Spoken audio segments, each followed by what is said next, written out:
Hello అండి, welcome to our channel. ఈరోజు మన రెసిపీ తొలి ఏకాదశి స్పెషల్ జొన్న పేలాలు. వాటితోటి పేలపిండి ఎలా తయారు చేస్తారో చూద్దామండి. తొలి ఏకాదశి నాడు ప్రతి గుడిలో మనకు పేలపిండి ప్రసాదంగా పెడుతూ ఉంటారు. ఈ ప్రాసెస్లో మనం పేలాలు తయారు చేసుకుంటే తెల్లగా దూదిల్లాగా చాలా చక్కగా వస్తాయండి. ఇప్పుడు మనం జొన్న పేలాలు పేలపిండి తయారీ విధానం చూద్దామా. ఇక్కడ నేను 1 కప్పు జొన్నలు తీసుకున్నానండి. ఇవి మనం రెగ్యులర్గా నార్మల్గా యూజ్ చేసుకుంటాం కదా, అవే. వీటికి సపరేట్గా ఏమి ఉండవండి, నార్మల్ జొన్నలే 1 కప్పు తీసుకున్నాను. ఇప్పుడు ఒక గిన్నెలో వాటర్ తీసుకొని స్టవ్ మీద పెట్టుకోండి. ఈ వాటర్ని మనము మరగనివ్వాలి. వాటర్ మనకి ఇలా బబుల్స్ వచ్చి మరుగుతూ ఉన్నప్పుడు ఇందులో మనం తీసుకున్న 1 కప్పు జొన్నల్ని వేసుకుంటున్నాను. ఇప్పుడు ఫ్లేమ్ హైలో పెట్టేసుకొని వాటర్ని మనము కొంచెం సేపు తెల్లనిద్దామండి. ఒక 5 నిమిషాలు మనకి జొన్నలు ఇలా బాగా మరగాలి వాటర్లో. ఇలా 5 నిమిషాలు మరిగించుకున్న తర్వాత ఇప్పుడు స్టవ్ ఆఫ్ చేసేసుకుందాము. ఇప్పుడు మనము ఈ వాటర్ మొత్తం వంచేసుకుందామండి. చల్లారేదాకా ఆగక్కర్లేదు, వేడివేడి మీదే మనం ఇలా స్ట్రైన్ చేసుకోవచ్చు. నేను ఇక్కడ ఒక వడపోత తీసుకొని అందులో ఇలా వాటర్ మొత్తాన్ని స్ట్రెయిన్ చేసేసాను. ఇప్పుడు మనం ఒక పొడి క్లాత్ తీసుకొని ఈ జొన్నల్ని దాని మీద పరుచుకొని ఆరపెట్టుకోవాలి. ఇలా పల్చగా స్ప్రెడ్ చేసేసుకుంటే మనకి త్వరగా డ్రై అయిపోతుంది. ఫ్యాన్ కింద ఆరపెట్టుకోవచ్చండి. 3 నుంచి 4 గంటలు కానీ, లేకపోతే ఓవర్ నైట్ అయినా మనం అలాగే ఉంచేసేయచ్చు. నేను ఇక్కడ ఓవర్ నైట్ ఉంచేసాను. మార్నింగ్కి మనకి ఈ జొన్నలన్నీ చక్కగా డ్రై అయిపోయాయి.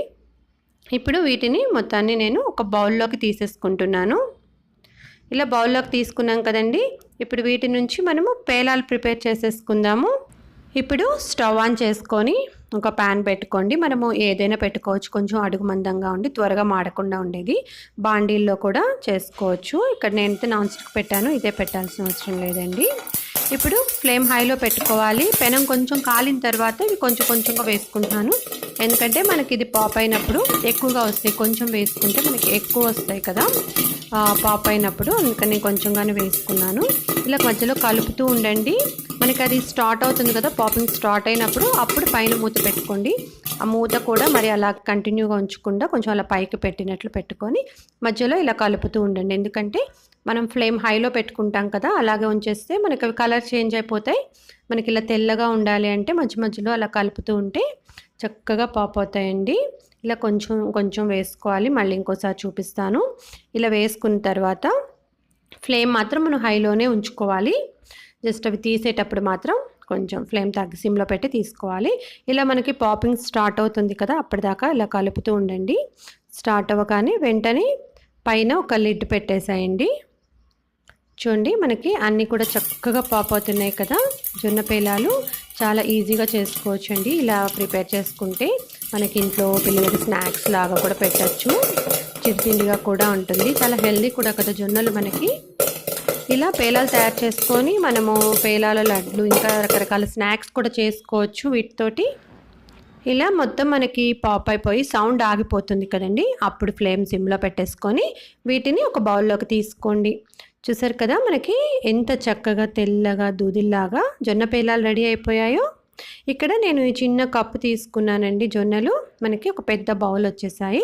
ఇప్పుడు వీటితోటి మనం పేలపిండి ఎలా తయారు చేసుకోవాలో చూద్దాం. ఒక మిక్సీ జార్ తీసుకోండి. అందులో తడి లేకుండా పొడిగా ఉన్న జార్ తీసుకోవాలి. ఇందులో మనం రెడీ చేసి పెట్టుకున్న ఈ జొన్నలు మొత్తం ఒకేసారి వేస్తే మనకి జార్ పట్టదు కదండి, అందుకని కొంచెం కొంచెంగా వేసుకోండి. 2 ట్రిప్పులుగా వేస్తున్నాను. ఇక్కడ కొంచెం వేసుకొని మూత పెట్టేసి వీటిని మెత్తటి పౌడర్ లాగా చేసుకుందాము. మరీ మెత్తగా కాకుండా కొంచెం ఇలా లైట్గా బరకగా ఉండేలాగా వేసుకోండి. ఇప్పుడు వీటిని ఒక బౌల్లోకి తీసేసుకుందాము. తర్వాత మిగిలిన పేలాలు కూడా పౌడర్ చేసుకుందాము. పేలాలు మనము తీసుకునేటప్పుడు ఇలా బౌల్ని ఇలా మనము జస్ట్ ఇలా షేక్ చేసినట్లయితే చక్కగా పాప్ అయినవన్నీ మనకి పైకి వస్తాయండి. కొంచెం మనకి పేల అంటే పాప్ అవన్నీ కూడా ఉంటాయన్నమాట. కొంచెం జొన్నలు అలాగే మిగిలిపోతాయి, కొన్ని అవన్నీ అడుక్కు వెళ్ళిపోతాయి. ఇలా షేక్ చేస్తూ దాన్ని తీసుకోండి. చూడండి, ఇలా మనం అంటున్నప్పుడు కొంచెం మనకి పాప్ అయినవన్నీ లైట్ వెయిట్గా ఉంటాయి కదా, అవన్నీ పైకి వచ్చేస్తాయి. ఇలా కొన్ని రానివి కూడా ఉంటాయి గింజలు, అలా అడుగు నుండిపోతే వాటిని తీసుకోవద్దు. మనకి ఇలా చక్కగా పేలాల్లాగా తయారైనవి మాత్రమే తీసుకుందాము. దీన్ని కూడా మూత పెట్టేసి పౌడర్ లాగా చేసుకోండి. ఇది చాలా లైట్ వెయిట్గా ఉంటుందండి. ఇప్పుడు ఇందులో నేను శనగపప్పు ఒక 1/2 కప్పు తీసుకున్నాను, చట్నీ పప్పు హాఫ్ కప్ తీసుకోండి. వీటితో పాటుగా జీడిపప్పు, బాదం పప్పు నేతిలో వేయించుకొని అవి కూడా కొంచెం తీసుకున్నాను. ఫ్లేవర్ కోసం యాలకల పొడి తీసుకుంటున్నాను. 3 యాలకలు మనం డైరెక్ట్గా అయినా వేసుకోవచ్చు, ఎలాగో మిక్సీ వేస్తాం కాబట్టి నేను లైట్గా దంచి తీసుకుంటున్నాను. ఇప్పుడు వీటి వరకు ముందు మనం పౌడర్ లాగా చేసేసుకుందాం. ఇప్పుడు వీటిని మిక్సీ వేసేసుకున్నాం కదండి. ఇప్పుడు ఇందులో మనము బెల్లం, స్వీట్ కోసం బెల్లం యాడ్ చేద్దాం. బెల్లం ఇక్కడ నేను పౌడర్డ్ జాగరి తీసుకున్నానండి. నార్మల్ బెల్లాన్ని అయితే మరి గట్టిగా గడ్డల్లా కాకుండా తురిమేసి 1 కప్పు తీసుకోండి. 1 కప్పు జొన్నలు తీసుకున్నాం కదా, దానికి 1 కప్పు బెల్లం స్వీట్ మనకి కరెక్ట్గా సరిపోతుంది. ఇప్పుడు ఈ బెల్లాన్ని కూడా వేసుకున్న తర్వాత మొత్తంలో కలిసేలాగా ఒకసారి మిక్సీ వేసేసుకుందామండి. ఇప్పుడు ఈ పొడిని ఇందాక మనం ఓన్లీ పేలాల వరకే మిక్సీ వేసుకున్నాం కదా, ఆ పౌడర్లో మిక్స్ చేసేయండి. స్పూన్ తోటిలా మొత్తం కలిసేలాగా చక్కగా మిక్స్ చేసేసుకోండి.